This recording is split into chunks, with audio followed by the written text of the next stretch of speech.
कुछ शख्स खुदा के बंदे होते हैं जो भीड़ का हिस्सा नहीं होते। भीड़ से आगे बढ़कर एक ऐसे उदाहरण बनते हैं जो दशकों और सदियों तक चमकते हैं। उन्हीं चमकते सितारों में से एक हैं राम वांजी सुतार, जो आज 100 वर्ष की आयु में भी और काम करने का जज्बा रखते हैं। वो कहते हैं, चलती का नाम गाड़ी और बस में चलना चाहता हूं। ये कहानी है उस महान मूर्तिकार की जिन्होंने अपनी कला से हमेशा तिरंगे का परचम लहराया है। ये नन्हे हाथ जो आज इस मिट्टी को बड़े प्यार से चूल्हे का आकार दे रहे हैं। कौन जानता था एक दिन ये भारतवर्ष को एक ऐसा आकार देंगे कि विश्व भर में भारत की छवि एक विशाल शक्ति के रूप में निखरेगी। इस चूल्हे को बड़े प्यार से संवारते हुए इस बच्चे को कहाँ पता था कि यही मिट्टी एक दिन उसका भाग्य सुनहरे अक्षरों में लिखेगी। राम वाजी सुतार महाराष्ट्र के एक छोटे से गांव गोंडूर में वाजी हंसराज सुतार और सीताबाई हंसराज सुतार के घर 19 फरवरी 1925 में जन्मे। पिता एक बढ़ई थे और बैलगाड़ी, तांगा, हल और खेती के औजार बनाने का काम करते थे। नन्हे राम को लेकिन मां के साथ मिट्टी से चूल्हा बनाने में बड़ा मजा आता था। पिताजी को ये बात बिल्कुल पसंद ना थी, लेकिन वो इस बात से अनजान थे कि नन्हे राम की किस्मत इसी मिट्टी से लिखी गई है। एक दिन राम घर के आंगन में खेल रहे थे। अचानक एक बिच्छू ने उन्हें काट खाया।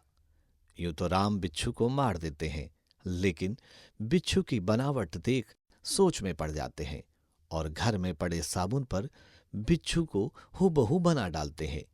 बस फिर क्या था, बिच्छू के विषैले डंक ने मानो अमृत का काम किया और यहां से वो यात्रा शुरू हुई जिसने नन्हे राम को एक के बाद एक जीवंत दिखने वाली कलाकृतियां बनाने के लिए प्रेरित किया। स्कूल में भी उन्हें चित्रकारी का बेहद शौक था और वो तुकाराम महाराज, जिनके भजन वो खुद भी गुनगुनाते थे, और छत्रपति शिवाजी के काफी चित्र बनाते थे। अध्यापक उनसे ब्लैक बोर्ड पर भी उन चित्रों को बनाने को कहते। चित्रकारी से ज्यादा उन्हें मिट्टी को आकार देने में काफी सुकून मिलता और 10 साल की उम्र में उन्होंने अपनी पहली गणेश मूर्ति बनाई, जो कि अद्भुत थी। 7वीं कक्षा में एक दिन राम ने अपनी तख्ती पर शिवाजी महाराज को तलवार देती मां भवानी का चित्र बनाया। ये वो दूसरा अहम पड़ाव था जिसने राम सुतार को उनके लक्ष्य की एक झलक दिखलाई। कहते हैं ना, गुरु गोविंद दो खड़े काके लागू पाए, बलिहारी गुरु आपने गोविंद दियो बताए। हमारे पिताजी के ज़िंदगी में जो ये उतार चढ़ाव हुए बचपन से, और उनको जो एक प्रगति मिली, वो एक केवल एक प्रोत्साहन से, जो कि उनके गुरु थे श्री राम कृष्ण जोशी। ये धुलिया में स्थित थे और टीचर्स ट्रेनिंग कॉलेज के अंदर बच्चों को पढ़ाते थे, आदमियों को पढ़ाते थे जो टीचर बनना चाहते हैं आर्ट स्कूल के अंदर। जब मेरे पिताजी उनके पास गए धुलिया में कि मुझे आप पेंटिंग सिखाइए, मूर्तिकला सिखाइए, तो उन्होंने उनको एक्सेप्ट किया और पिताजी का टैलेंट देखते हुए उनको कई काम दिए। जोशी जी के साथ ही सुतार जी ने अपनी सबसे प्रसिद्ध मूर्ति मुस्कुराते हुए गांधी जी बनाई। गुरु जोशी जी ने उन्हें जे इंस्टीट्यूट ऑफ आर्ट का रास्ता दिखाया। जे स्कूल ऑफ आर्ट में जाने का प्रोग्राम बनाए। टीचर ने हमारा अरेंजमेंट वहाँ माटुंगा में उनके रिलेटिव है, उनके यहाँ रहने का इंतज़ाम कर दिया, हमारे जाने का प्रोग्राम बना दिया। इसी तरह से हम बॉम्बे चले गए। उसके बाद फिर हम जे स्कूल ऑफ आर्ट में गए, हमारा काम भी देख के, तो उन्होंने डायरेक्ट सेकंड ईयर में काम लिया। अच्छा। मेरा काम पसंद आया ये, तो सेकंड ईयर काम लिया। इसी तरह से 5 साल का कोर्स 4 साल में कंप्लीट किया। फर्स्ट क्लास फर्स्ट आने की वजह से हमें गोल्ड मेडल मिला था। फिर वो गोल्ड मेडल मिला आपको हाथ में कि नहीं? नहीं, वो कुछ अनफॉर्चुनेटली कि जो जो बनाने वाले हैं तो वो बन नहीं पाया, ऐसा कुछ रह गया, अच्छा, वो रह गया। फिर आपने ट्राई नहीं किया वो गोल्ड मेडल लाने ना, ऐसा कुछ नहीं, नहीं। वो क्या कैंसर ही हो गया, वो सब कुछ बना ही नहीं गोल्ड मेडल। जल्द ही घर वालों ने उन्हें परिणय सूत्र में 1952 में प्रमिला के साथ बांध दिया। शादी का भी प्रोग्राम हो गया था, फिर शादी हुई तो हम 5 साल तक शादी से दूर ही रहे। 5 साल के बाद शादी हुई, तय हुआ था 5 साल के बाद मतलब शादी हुई हमारी 5 साल के बाद। इस तरह से जिंदगी रही। और हमारे मिसेस है ना बहुत सिंपल, कभी हमने उसके साथ हमारा कभी झगड़ा नहीं हुआ, कभी नहीं झगड़ा। उसने कभी ये चाहिए वो चाहिए, ये क्यों किया ना। और life was very peaceful happiness. I am very happy by remembering her, always I remember her और आई नमस्ते हर। शादी के बाद 1953 में राम को भारतीय पुरातत्व सर्वेक्षण में नौकरी मिली और जहां उन्हें एलोरा की गुफाओं में मूर्तियों की मरम्मत का काम मिला।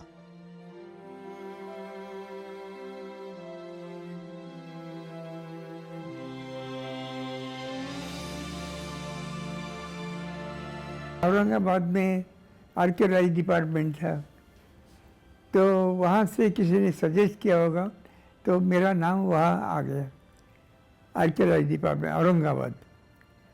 तो वहाँ औरंगाबाद में जाके वहाँ देश पांडे करके थे, तो उन्होंने कहा कि एलोरा की में इस तरह से कुछ टूटा फूटा है, उसको रिपेयर करना चाहिए, रिस्टोरेशन वर्क। मैंने हाँ कर दिया। फिर हमें वहाँ अपॉइंटमेंट हो गए और तनख्वाह 150 रुपया उस टाइम। क्या इसी तरह से मैंने 54 से 58 तक एलोरा केव्स में रहा। एक नंबर केव्स से लेके वहाँ के आगे चल के काफ़ी केव्स है, 20-25 केव्स है वहाँ। तो वहाँ तक हम देखते रहे कहाँ क्रैक पड़ा है, कहाँ टूटा हुआ है, कहाँ गिरने वाली है, ये सब स्टडी करके कैसे फिट किया जा सकता है कि टूटा हुआ क्रैक है तो कैसे भर दिया जाए, पता ना चले। इस तरह से बहुत कुछ काम हुआ। मेन एलोरा की उसकी मूर्ति है, मंदिर है वहाँ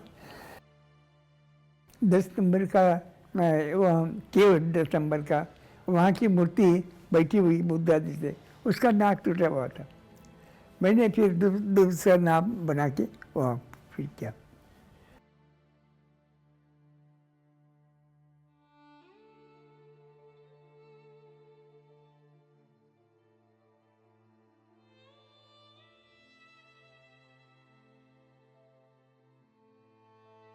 किसी ने पता नहीं कहा कि अरे दिल्ली में तो इस तरह से एक जगह है, आप अप्लाई कर सकते। तो मैंने अप्लाई किया, तो यहाँ जो DAVP डिपार्टमेंट है, तो वहाँ हमें जगह मिल गई। जगह मिलने के बाद 1 साल काम करते रहे। उसी पीरियड में प्रगति मैदान में एग्रीकल्चर फेयर होने वाला था और वहाँ मतलब इस तरह से काम चल रहा था।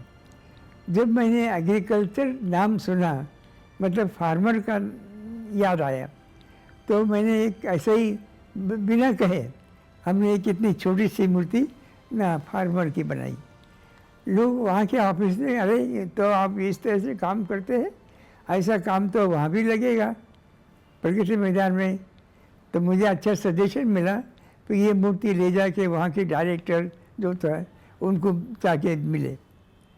तो उन्होंने कहा था ठीक है, हमें इस तरह से 2 मूर्तियाँ चाहिए, एक कपल और एक स्टैंडिंग। तो इस तरह से 2 मूर्तियाँ का काम मिला। अच्छा, मूर्ति का काम मिला, मगर वहाँ का डायरेक्टर जो थे DAVP का, वो मुझे अलाउ नहीं करते थे। यू आर गवर्नमेंट सर्वेंट, ऐसे प्राइवेट दूसरा काम नहीं कर सकते। मैंने कहा कि ऑफिस का काम कर सकते हैं, रात में हम उधर काम करेंगे। वो कहते नहीं। उसने बहुत कोशिश की, फ़ोन किया कि इस तरह से ये इन काम जो है वो कैंसिल करना चाहिए, मगर वहाँ के लोगों ने कहा कि ऐसा नहीं हो सकता, ये मेन स्पॉट पे ये मूर्तियाँ है, ये लगनी चाहिए। आखिर उन्होंने मान लिया, फिर सर्विस छोड़ दी।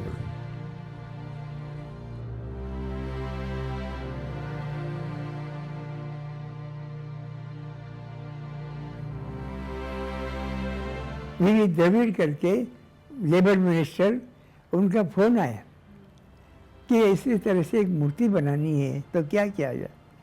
वो कहता कि आप बहुत लकी हैं, वहाँ दिल्ली से ऐसे आर्टिस्ट आए, उनका काम देखिए। वो आ गए, मेरे पास जो एल्बम था उसके गंगा यमुना की मूर्ति का फ़ोटो भी था। ठीक है, इस तरह से कुछ मूर्ति बना दीजिए। मतलब ये मैंने ये सुना कि मदर जो ये रिवर जो है चंबल नदी, ये माता है और मध्य प्रदेश राजस्थान ये दो भाई भाई है, तो उनके लिए काम दे दीजिए। इसी तरह से काम मुझे मिल गया है। फिर मैंने कहा कि अभी ये काम देखना है कहाँ कितना बड़ा करना है। ऑन द स्पॉट जाके वहाँ देखा तो बीच में ऐसा डैम होता है, इधर तो नीचे ज़मीन थी, इधर के बारे में थोड़ी ऊंची ज़मीन थी। तो हम यहाँ जाके खड़े होके देखा कि यहाँ से मूर्ति कैसे दिखेगी।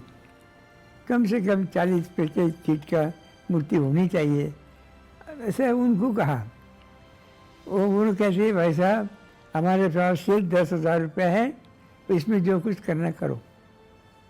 मैंने यहाँ कर दिया। तो मैंने कहा कि डैम में कंक्रीट है, लेबर भी मिल जाएगा, ये चाहिए मुझे बस 150। 10,000 मान लिया और वहाँ के लेबर कंक्रीट मुझे मिल गया। तो वहाँ चादर लेके हमारे ये मूर्ति के नमूना बनाया था जो अप्रूव किया लेबर मिनिस्टर ने।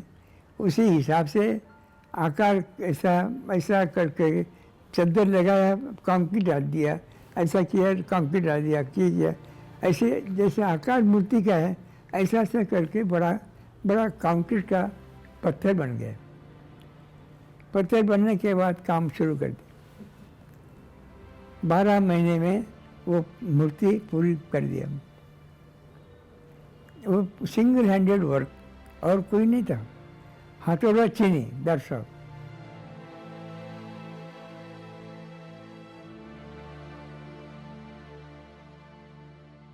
इसी बीच उन्हें एक और ऐसी मूर्ति बनाने का सौभाग्य मिला जो आज भी अमृतसर की शान है। आइए आपको दिखाते हैं, रंजीत सिंह जी की मूर्ति है जो कि अमृतसर में लगी है, घोड़े पे सवार।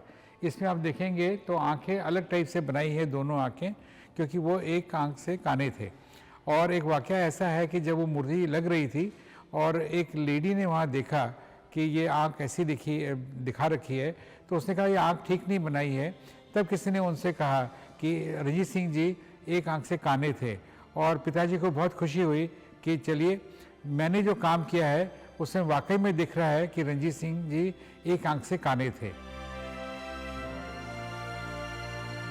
उनके काम के चलते प्रधानमंत्री श्री नरेंद्र मोदी ने उन्हें एक महत्वपूर्ण जिम्मा दिया।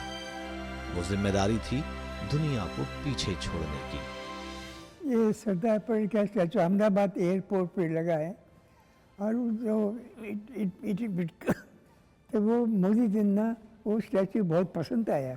इसीलिए उन्होंने सोचा कि मोदी जी का जो कुछ काम किया है, सरदार पटेल ने जो कुछ काम किया है, इसकी वजह से उस सबसे बड़ी मूर्ति होनी चाहिए, उसने सोचा। इसलिए मूर्ति का बड़ा काम करने का सोचा वो। सुतार जी ऐसी चीजों में भी कला तलाश लेते थे जो आम सोच के परे हैं। कभी वो पिस्तों पर चित्रकारी करते और कभी पत्थरों पर। राम सुतार केवल नाम था, उनकी पहचान वो बारीकियां थी जिन्हें लोग मूर्तियों में देख स्तब्ध रह जाते थे। मुझे वो पिस्ता वो खाने का एक तरह की पिस्ता खाने की एक तरह की आदत हो गई थी। खाते खाते एक दिन ऐसा पता चला कि पिस्ता तोड़ लिया और अंदर का पिस्ता मैंने खा लिया। तो फिर मैं सोचा कि ये पिस्ता खाया, अभी इसकी याद में कोई आना चाहिए, उसी के पर उसकी मूर्ति बना दी। तो आजकल ना कोई आदमी मर जाता है तो उसकी मूर्ति बनाते हैं, उसी तरह से पिस्ता की मूर्ति बन गई। कभी लगता था कि सारी कायनात मिलकर राम सुतार के साथ उनकी जीवन यात्रा लिख रही है, लेकिन देखा जाए तो उनकी दक्षता उनके हाथों के जरिए खुद कायनात का रुख अपनी ओर कर रही थी। मिट्टी से लेकर धातु तक आज राम सुतार की कला हर सांचे में इस तरह निखर के आती है जैसे मूर्तियां अभी बोल पड़ेंगी। कहीं कुरुक्षेत्र में विशाल रथ में भगवान कृष्ण अर्जुन को गीता का सार समझाते हैं।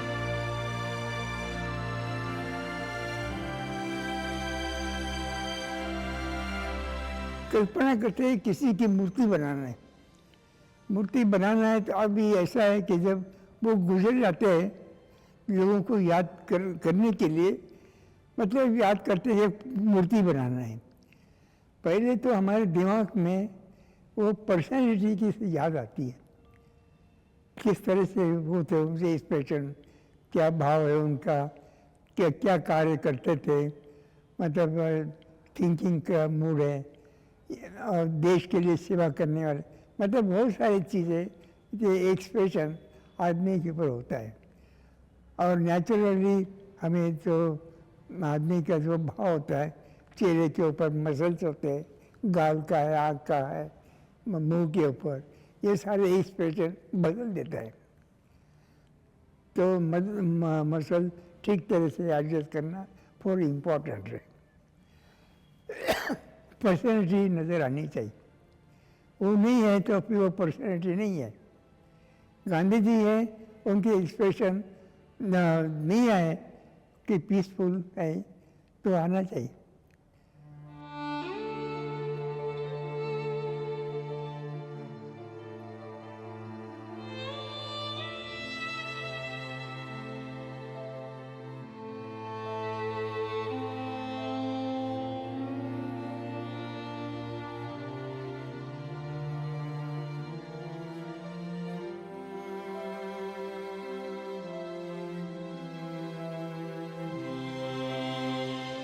राम के हाथों की कला इतनी मशहूर हुई कि उन्हें पद्मश्री ही नहीं पद्म भूषण से भी सम्मानित किया गया।